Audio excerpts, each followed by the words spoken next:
do Brasil.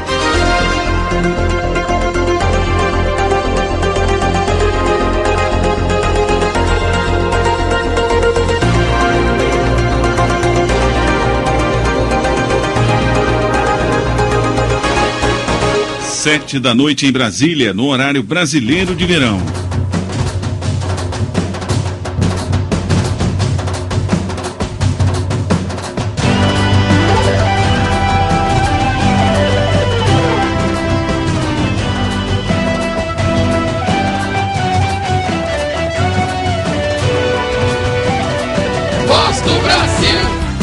Presidente Lula se reúne com governadores e prefeitos para formalizar os primeiros contratos do PAC 2. E chama a atenção das autoridades para o combate à dengue. Governo anuncia corte de gastos públicos em 2011. Segunda-feira, 6 de dezembro de 2010. Está no ar a sua voz. A nossa voz. A voz do Brasil.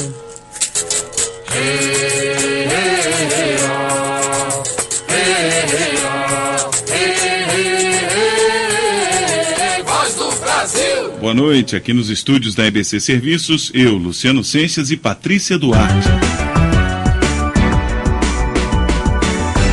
O presidente Lula recebeu hoje, aqui em Brasília, prefeitos e governadores para formalizar os contratos selecionados na segunda fase do Programa de Aceleração do Crescimento, o PAC 2. São mais de 1.200 projetos de urbanização em municípios de todas as regiões do país. Daniela Almeida. Os projetos e obras selecionados para a primeira etapa do PAC 2, Programa de Aceleração do Crescimento, são de 9 estados mais o Distrito Federal. Os municípios contemplados estão em regiões metropolitanas com população acima de 70 mil habitantes, nas regiões Norte, Nordeste e Centro-Oeste, e acima de 100 mil habitantes nas regiões Sul e Sudeste. O governador de Pernambuco, Eduardo Campos, ressaltou a importância da parceria entre a União, estados e municípios. A integração federativa, que é um outro ponto que, por fim, quero destacar. Exatamente inovador a gestão pública desse país e fica como uma marca de política de Estado,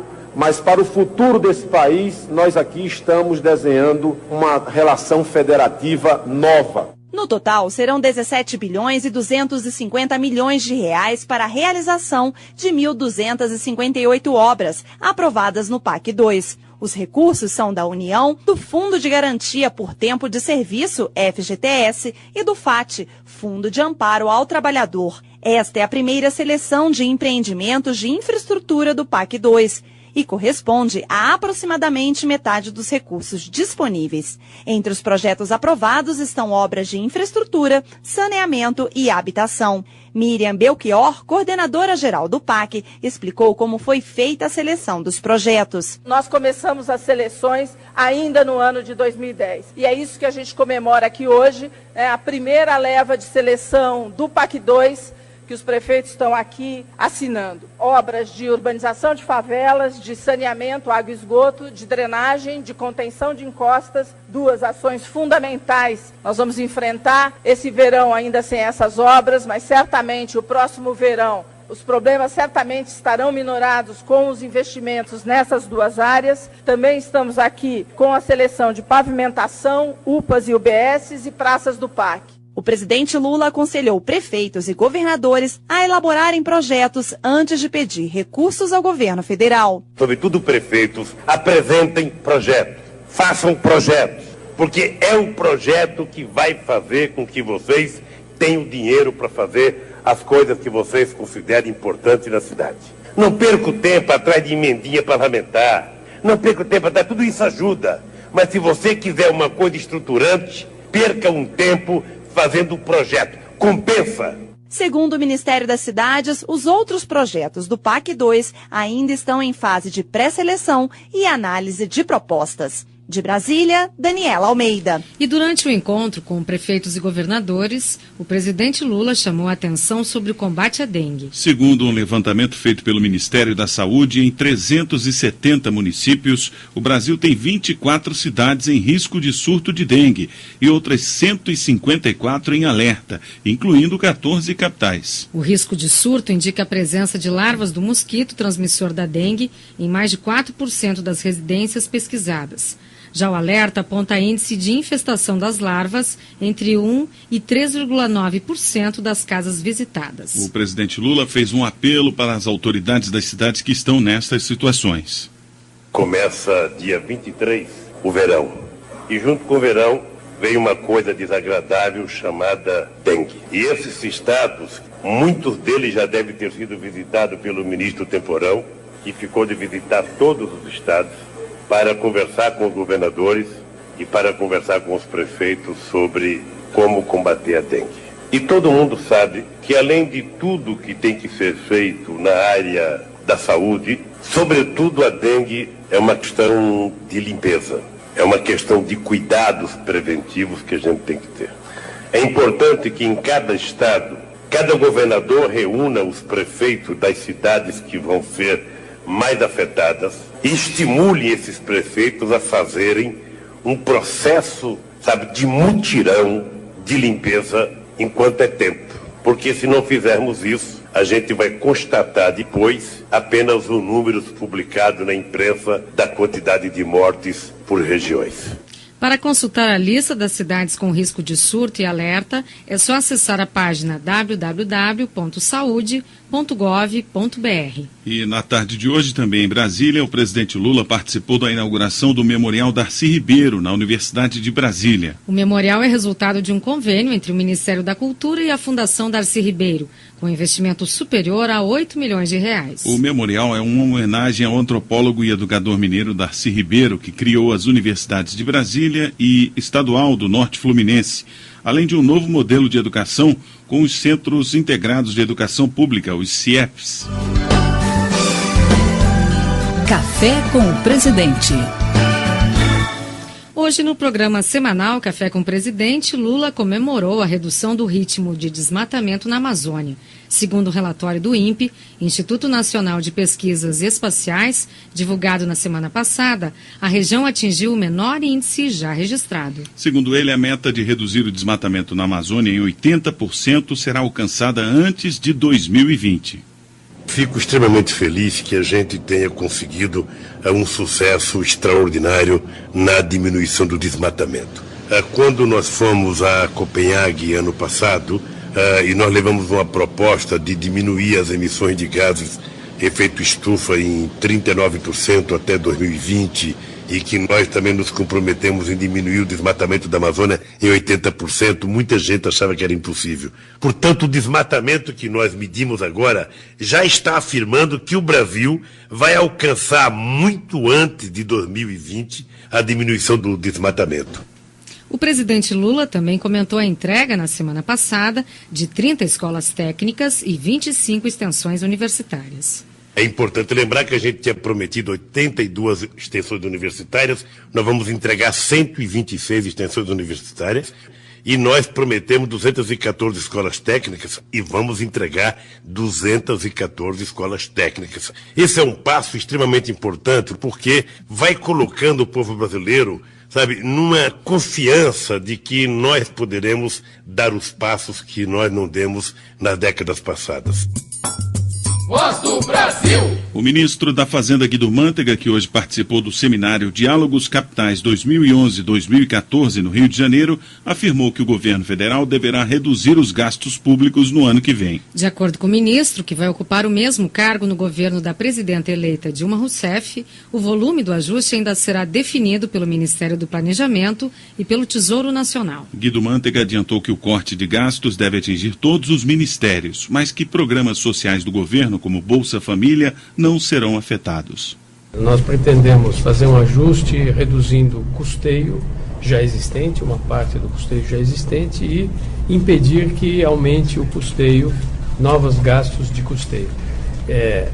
O custeio já existente será feito em todas as áreas do governo, excepcionalizando, é claro, os projetos prioritários, Bolsa Família, etc., que não haverá redução, mas todo o resto também será feita uma revisão. No mesmo evento, o ministro da Fazenda ressaltou que o ajuste fiscal a ser feito pelo governo no próximo ano não vai comprometer o crescimento econômico do país. Guido Mantega ainda afirmou que o governo deve anunciar nos próximos dias medidas para estimular o aumento do crédito privado de longo prazo, com a intenção de diminuir o volume de crédito oferecido pelo Banco Nacional de Desenvolvimento Econômico e Social, BNDES. O ministro da Fazenda, Nelson Jobim, assinou no último sábado um documento que dá continuidade ao apoio prestado ao estado do Rio de Janeiro e cria uma força de pacificação na região. Na verdade, o ministro da Defesa, Nelson Jobim, né? A força terá autoridade para fazer ações de patrulhamento, revista e prisão em flagrante. Cleide Lopes. As forças de segurança, compostas por 1.500 homens das Forças Armadas e das Polícias Federal, Militar e Civil do Estado do Rio de Janeiro, estão de prontidão em 44 saídas do conjunto de favelas da Penha e do Morro do Alemão, na zona norte do Rio. Sacos de terra foram empilhados pela Brigada de Infantaria de Paraquedistas do Exército, dividindo espaço com os blindados. A intenção é que 100 barricadas sejam colocadas nos mais de 40 pontos de monitoramento para dar proteção às forças que fazem a segurança da comunidade. Na tarde deste sábado, o ministro da Defesa, Nelson Jobim, e o governador do Rio de Janeiro, Sérgio Cabral, e os comandantes das Forças Armadas se reuniram para um balanço da primeira semana. O ministro Nelson Jobim dá mais detalhes sobre a segunda etapa da operação de pacificação no Rio. Tanto o governador como o ministro da Defesa estarão monitorando mensalmente, no mínimo mensalmente, a continuidade das operações e a sua necessidade, o seu âmbito, o seu universo, o seu espaço. Ou seja, nós temos que ter uma flexibilidade necessária para isso. A contribuição que estamos dando ao governo do Estado do Rio de Janeiro não significa contribuições, significam funções constitucionais de um Estado federado como é o Brasil. A União e o Estado agindo em conjunto para o que o governador chamou de pacificação da cidade do Rio de Janeiro. Desde o início das operações foram apreendidas mais de 33 toneladas de drogas, entre os entorpecentes, cerca de 314 quilos de cocaína, 54 quilos de crack e mais de 100 litros de cloreto de etila, usado para a fabricação de lança-perfume. O último balanço inclui ainda prisão de 118 pessoas, além da recuperação de grande quantidade de armamento pesado de uso das Forças Armadas. Do Rio de Janeiro, Cleide Lopes. 7h12, no horário brasileiro de verão. Quem faz faculdade na área da saúde é liberado do serviço militar até terminar o curso. Depois disso, tem que trabalhar pelas Forças Armadas. Mas a lei que garante esse adiamento tinha uma falha que permitia que os estudantes entrassem com recurso na Justiça. Dessa forma, muitos conseguiram a liberação do serviço. Só que as Forças Armadas precisam de pelo menos 5.600 profissionais da saúde todos os anos. E essa dispensa causa um déficit que só na medicina chega a 250 médicos, em média, por ano. Por isso, o presidente Lula sancionou uma lei que altera as regras do estágio de adaptação e serviço das Forças Armadas, como é chamado esse serviço militar para profissionais de nível superior da área de saúde. A reportagem de Luciana Colares de Holanda explica melhor o que muda com a nova norma. O serviço militar dispensa do alistamento estudantes de qualquer curso superior na área de saúde. Eles são liberados para concluir os estudos com a condição de servirem às Forças Armadas depois de formados.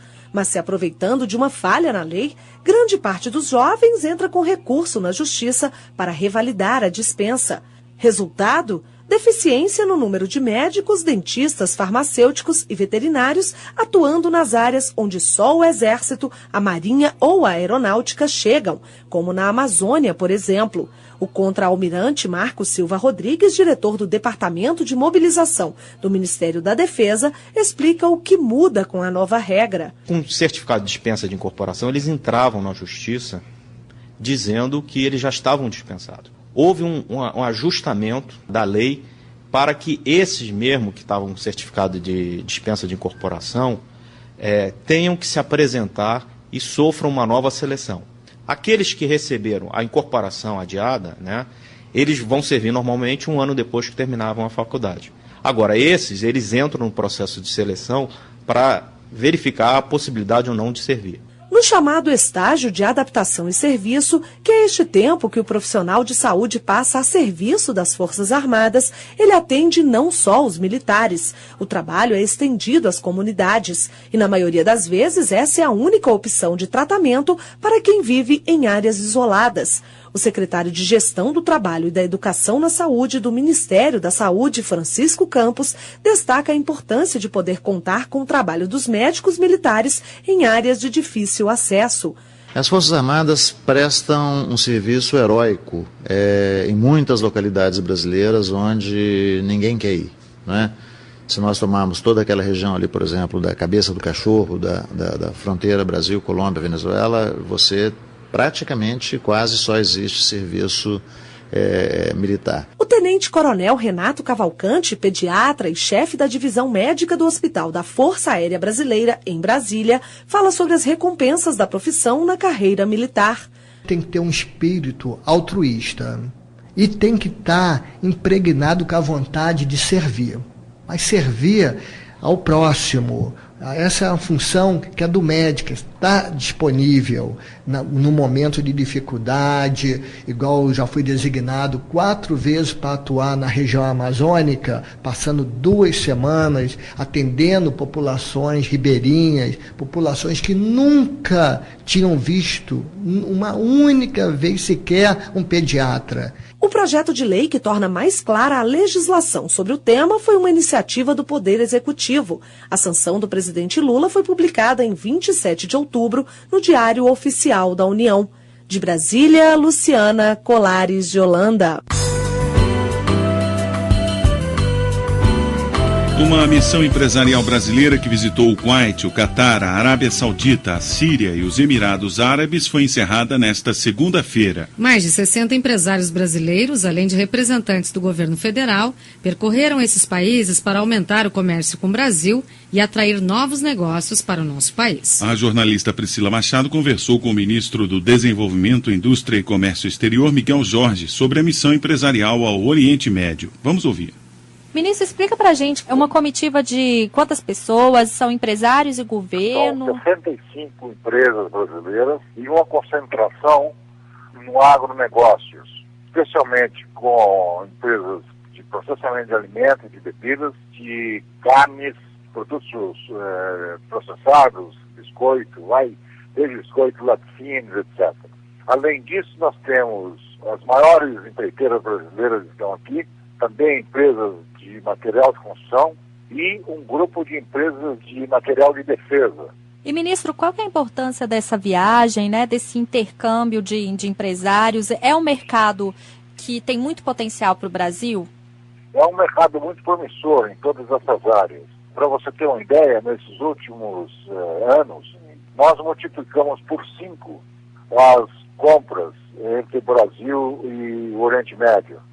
Este ano, nós devemos chegar muito próximo do nosso recorde de vendas, que foi em 2008. De vendas e compra, do fluxo comercial. Eu acho que são mercados importantes. No caso, por exemplo, do Catar, abriu-se uma nova oportunidade, inclusive com a Copa do Mundo em 2022 no país. Nós já tínhamos feito vários contatos com esse país, as embaixadas brasileiras nesse país são muito ativas. Nós já tínhamos feito vários contatos, o presidente já esteve nesses países todos, e nós estamos reforçando as nossas relações econômicas com eles. Têm sido feitos vários negócios das empresas brasileiras nesses encontros, e além disso, vários contratos para que depois possam ter continuidade nos negócios. Ministro, e hoje a balança comercial do Brasil com esses países, o que o Brasil mais exporta e mais compra desses países? Bem, o Brasil é fácil. O Brasil mais compra desses países, de modo geral, é petróleo e derivados de petróleo.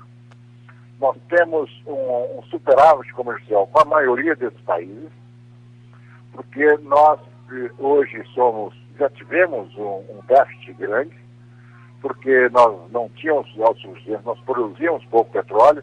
Hoje nós somos autossuficientes em petróleo, portanto nós diminuímos muito a dependência que nós tínhamos dos países produtores de petróleo. E no caso da exportação, a grande exportação brasileira é exatamente a exportação de agrobusiness, de produtos de alimentos. Nós conversamos com o ministro do Desenvolvimento, Indústria e Comércio Exterior, Miguel Jorge.